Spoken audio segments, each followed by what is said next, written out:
How to set up WhatsApp business account. Hey guys, in today's video, I'm going to show you how to set up a WhatsApp business account.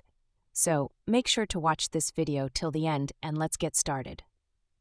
First, open the Play Store or App Store, search for WhatsApp Business and download the app. Once installed, open the app and tap Agree and Continue. Now choose the phone number you want to use. You can use your existing WhatsApp number or a different one. If it's a new number, enter it and tap Next. You'll receive a verification code via SMS. Enter that code to continue. Next, you'll be asked to set up your business profile. Add your business name, select your category, and upload a business logo or image. Now tap Next, and you'll be taken to the main WhatsApp business screen.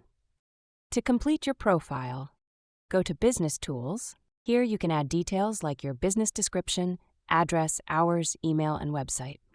You can also set up automated messages like quick replies, greeting messages, and away messages under the Business Tools section.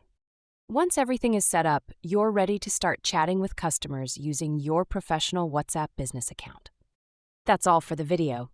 If you found this helpful, don't forget to like, share, and subscribe for more simple tech tutorials. See you in the next one.